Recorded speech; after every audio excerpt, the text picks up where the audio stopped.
નમસ્કાર મિત્રો, સ્વાગત છે આપ સૌનું મારી યુટ્યુબ ચેનલ સ્ટડી પોઈન્ટમાં.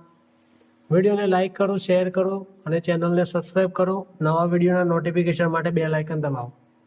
આજે આપણે જોઈશું વોકેબ. સૌથી પહેલાં શરૂઆત કરીશું સિનોનિમ એટલે કે સમાનાર્થીથી. પ્રથમ છે ક્લેન્ડિસ્ટીન એટલે કે તેનો મતલબ થાય ગુપ્ત, છુપો, રહસ્યમય, ગુપ્ત રીતે કરવામાં આવેલ એટલે કે ડન સિક્રેટલી એટલે કે ગુપ્ત રીતે કરવાનું. પછી specially because it is illegal or intended to be hidden એટલે કે ગુપ્ત રીતે કરવામાં આવતું કામ. બરોબર, તેનો સમાનાર્થી છે સિક્રેટ એટલે ગુપ્ત, કોવર્ટ એટલે ગુપ્ત રીતે કરવામાં આવેલ, હિડન એટલે છુપાયેલું, કન્સીલ્ડ એટલે સંતાડેલું, પછી સુરેપ્ટિટિયસ એટલે કે ચોરી છુપીથી કરવામાં આવેલ, પછી સ્ટીલધી એટલે છુપાઈને કરેલું, અંડર કવર એટલે ગુપ્ત ઓળખ સાથેનું, કોન્ફિડેન્શિયલ એટલે કે ગોપનીય, પ્રાઇવેટ એટલે ખાનગી, અનડિસ્ક્લોઝડ એટલે કે જાહેર ન કરેલું. બીજો જોઈએ ઇમ્પ્યુનિટી એટલે કે સજા વિના છૂટી જવાની સ્થિતિ અથવા તો દંડ મુક્તિ અથવા તો સજા ન થવી એટલે કે freedom from punishment or escape from the consequences of a wrongful or illegal act એટલે કે કંઈ ખોટું ઇલીગલ કર્યું હોય તેનામાંથી કોઈ ખોટું અથવા તો ઇલીગલ કર્યું હોય તેનામાંથી સજા વગર છૂટી જવું, એ રીતે મતલબ થાય. તો તેનો સમાનાર્થી છે એક્ઝેમ્પશન એટલે મુક્તિ, અપવાદ, ફ્રીડમ એટલે સ્વતંત્રતા, પ્રિવિલેજ એટલે કે વિશેષ અધિકાર, નોન લાયબિલિટી એટલે કે જવાબદારીમાંથી મુક્તિ, પાર્ડન એટલે કે માફી, એબ્સોલ્યુશન એટલે દોષ મુક્તિ, ઇન્ડેમનિટી એટલે કે નુકસાન અથવા તો જવાબદારી સામે રક્ષણ, એમનેસ્ટી એટલે સામાન્ય માફી એટલે કે માફી, મોટો ગુનાહ કર્યો પરંતુ સામાન્ય માફી માગીને છૂટી જાય, એવો મતલબ થાય એમનેસ્ટી એટલે. આગળ જોઈએ શિકનરી એટલે કે તેનો મતલબ થાય કપટ, છેતરપિંડી, ધૂળતાઈ, ચાલાકીથી છેતરવાની રીત અથવા તો કાવતરું, the use of clever tricks, deception or dishonest method to achieve a goal, especially in politics, business or legal matters એટલે કે લીગલ મેટર, બિઝનેસ, પોલિટિક્સમાં છેતરવાની રીત. તેના સમાનાર્થી છે ડિસેપ્શન એટલે છેતરપિંડી, ફ્રોડ એટલે છેતરપિંડી અથવા તો કપટ, ટ્રીકરી એટલે કે ચાલાકી, ધૂળતાઈ, પછી ડિસઓનેસ્ટી અપ્રામાણિકતા, ડપ્લિસિટી એટલે ડોગલાપણું, કપટ, ડિસીટ એટલે કપટ, છેતરપિંડી, મેનિપ્યુલેશન એટલે કે ચાલાકીથી નિયંત્રણ કરવું, ગુઇલ એટલે કે કપટપૂર્વક ચાલાકી, સબટરફ્યુજ એટલે કે બહાનું બનાવીને છેતરપિંડી કરી, શિનેનિગન્સ એટલે કે ધૂળતાઈ ભર્યો કૃત્યો. આગળ વધીએ કોવેટિયસ એટલે કે બીજાની વસ્તુ મેળવવાનો લોભ રાખનાર. તો તેનો સમાનાર્થી થાય ગ્રીડી એટલે લોભી, એવરિશિયસ એટલે ધન લોભી અથવા તો અતિલોભી, રેપાશિયસ એટલે લૂંટખોર, અત્યંત લોભી, ગ્રાસ્પિંગ એટલે કે પડાવી લેવાની વૃત્તિ ધરાવનાર, પછી એક્વિસિટિવ એટલે કે સંપત્તિ ભેગી કરવાની લાલસા ધરાવનાર, મટીરિયલિસ્ટિક એટલે કે ભૌતિક વસ્તુઓનો લોભ રાખનાર, પછી ઇનવાયસ એટલે કે ઈર્ષાળુ, જીલસ એટલે કે અદેખાઈ કરનાર, ઈર્ષા કરનાર, ડિઝાયરસ એટલે કે ઈચ્છુક, મેળવવાની ઈચ્છા ધરાવનાર, સેલ્ફ સિકિંગ એટલે કે સ્વાર્થ સાધક.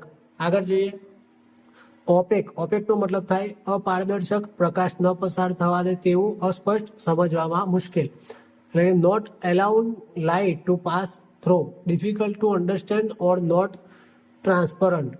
તેનો સમાનાર્થી થાય ક્લાઉડી એટલે ધૂંધળું, મર્કી એટલે અસ્પષ્ટ, ધૂંધળું, ઓબ્સ્ક્યુર એટલે અસ્પષ્ટ, સમજવામાં મુશ્કેલ, અનક્લિયર એટલે સ્પષ્ટ ન હોય તેવું, નોન ટ્રાન્સપરન્ટ એટલે કે અપારદર્શક, પછી સોલિડ એટલે કે ઘન, પ્રકાશ ન પસાર થવા દે તેવું, ડેન્સ એટલે કે ઘાટ અથવા તો ઘટ, હિડન એટલે છુપાયેલું, ક્રિપ્ટિક એટલે ગૂઢ, રહસ્યમય, ઇનકોમ્પ્રિહેન્સેબલ એટલે કે સમજવામાં અઘરું. આગળ વધીએ એન્ટોનિમ્સ એટલે કે જે સમાનાર્થી જોયા તેના જ આપણે એન્ટોનિયમ્સ જોવાના છે. પ્રથમ છે ક્લેન્ડિસ્ટીન એટલે કે તેનો મતલબ હતો ગુપ્ત, છુપો, રહસ્યમય, ગુપ્ત રીતે કરવામાં આવેલ એટલે કે done secretly specially because it is illegal or intended to be hidden. તો તેનો વિરોધી થાય ઓપન એટલે ખુલ્લું, પબ્લિક એટલે જાહેર, ઓવર્ટ એટલે કે ખુલ્લેઆમ કરવામાં આવેલ, વિઝિબલ એટલે કે દેખાતું, ટ્રાન્સપરન્ટ એટલે કે પારદર્શક, ડિક્લેર્ડ એટલે કે જાહેર કરેલું, નોન એટલે જાણીતું, ઓબ્વિયસ એટલે કે સ્પષ્ટ. બીજું જોઈએ ઇમ્પ્યુનિટી, તેનો મતલબ હતો કે સજા વિના છૂટી જવાની સ્થિતિ, દંડ મુક્તિ અથવા તો સજા ન થવી. Freedom from punishment or escape from the consequences of wrongful or illegal act. તો તેનો વિરોધી થાય પનિશમેન્ટ એટલે સજા, પેનલ્ટી એટલે દંડ, જસ્ટિસ એટલે કે ન્યાય, એકાઉન્ટેબિલિટી એટલે કે જવાબદારી, રિટ્રીબ્યુશન એટલે કે યોગ્ય સજા અથવા પ્રતિશોધ, લાયબિલિટી જવાબદારી, કોન્સિક્વન્સીસ એટલે પરિણામો, કન્વિક્શન એટલે દોષિત ઠરાવવું, ડિસિપ્લિન શિસ્ત અથવા તો શિસ્તાત્મક કાર્યવાહી, કરેક્શન એટલે કે સુધારાત્મક સજા. આગળ જોઈએ શિકનરી, તો તેનો મતલબ હતો કપટ, છેતરપિંડી, ધૂળતાઈ, ચાલાકીથી છેતરવાની રીત અથવા તો કાવતરું. The use of clever tricks, deception or dishonest method to achieve a goal, specially in politics, business or legal matters.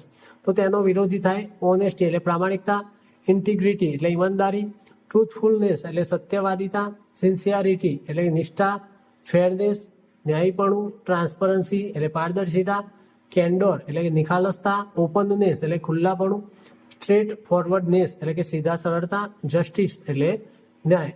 આગળ જોઈએ કોવેટિયસ, તેનો મતલબ થાય બીજાની વસ્તુ મેળવવાનો લોભ રાખનાર. તો તેનો વિરોધ થાય જેનરસ એટલે કે ઉદાર, ચેરિટેબલ દાનશીલ, સેલ્ફલેસ એટલે કે નિસ્વાર્થી, અનસેલ્ફિશ એટલે સ્વાર્થ રહિત, અલ્ટ્રુઇસ્ટિક એટલે કે પરોપકારી, કન્ટેન્ટ એટલે સંતોષી, સેટિસ્ફાઈડ એટલે સંતોષ પામેલો, લિબરલ ઉદાર મનનો, બિનોવેલન્ટ એટલે કે દયાળુ અથવા તો હિતેચ્છુ, ડિટેચ એટલે કે આસક્તિ રહિત.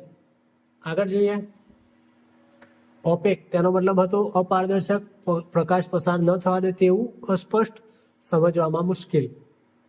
Not allowing light to pass through, difficult to understand or not transparent. તો તેનો વિરોધી થાય ટ્રાન્સપરન્ટ એટલે પારદર્શક, ક્લિયર એટલે સ્પષ્ટ, લ્યુસિડ એટલે સ્પષ્ટ અને સરળ, ઓબ્વિયસ એટલે સ્પષ્ટ દેખીતું, પ્લેન સરળ સ્પષ્ટ, કોમ્પ્રિહેન્સિબલ સમજાય તેવું, અન્ડરસ્ટેન્ડેબલ સમજવા યોગ્ય, વિઝિબલ એટલે દેખાતું, ઓપન એટલે ખુલ્લું અથવા તો પારદર્શક.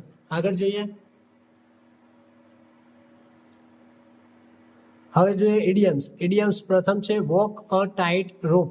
તો તેનો મતલબ થાય ખૂબ જ મુશ્કેલ અથવા તો જોખમ સ્થિતિમાં સંતુલન રાખીને કામ કરવું અથવા ખૂબ સાવધાનીથી બે વિપરીત પરિસ્થિતિઓ વચ્ચે સંભાળીને ચાલવું. To act very carefully in a difficult situation, to maintain a delicate balance, to handle risky situation with caution, to be in a precarious position. એટલે કે ખૂબ મુશ્કેલ અથવા જોખમી સ્થિતિમાં સંતુલન રાખીને કામ કરવું.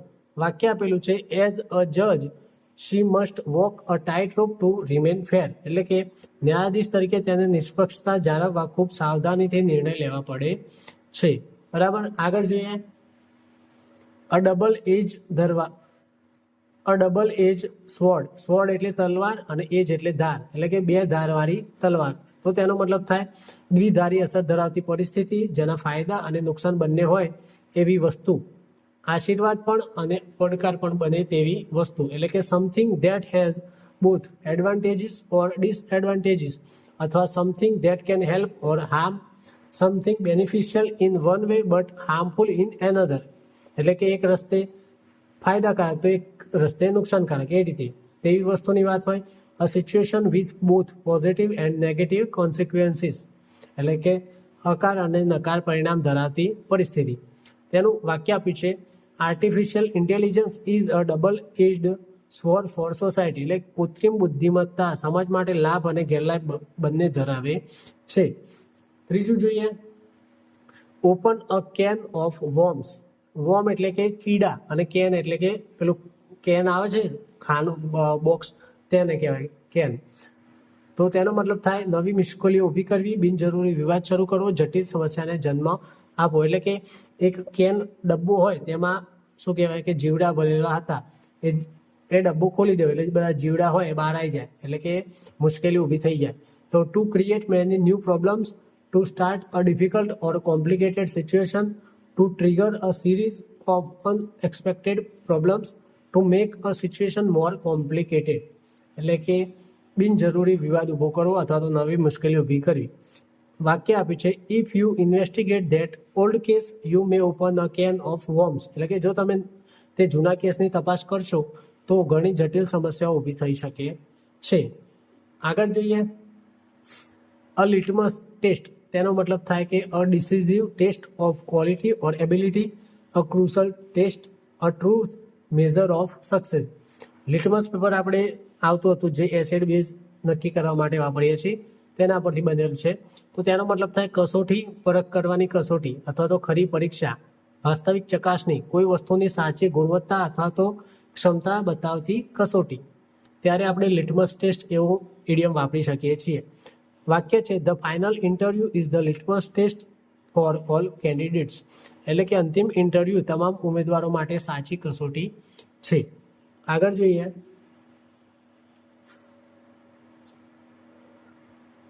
પછી છે ગેન ટ્રેક્શન, એટલે કે વેગ પકડવું, સમર્થન મેળવવું, લોકોમાં સ્વીકાર મેળવવો, સફળતા તરફ આગળ વધવું. To become more popular, to gain support, to start making progress, to gather momentum, momentum એટલે વેગ પકડવો, ટુ એટ્રેક્ટ ઇન્ક્રીઝિંગ એટેન્શન, એટલે કે આકર્ષણ મેળવવું. વાક્ય આપ્યું છે his campaign is gaining traction among young voters, એટલે કે યુવા મતદારોમાં તેના અભિયાનને સમર્થન મળવા લાગ્યું છે. તેનો મતલબ થાય ગેન ટ્રેક્શન, એટલે કે સમર્થન મેળવવું. તો મિત્રો હવે બીજા વોકેબ સાથે મળીશું નેક્સ્ટ લેક્ચરમાં. ત્યાં સુધી વિડીયો લાઇક કરો, શેર કરો, ચેનલને સબસ્ક્રાઈબ કરો અને નવા વિડીયો માટે બેલ આઇકન દબાવો. Thank you.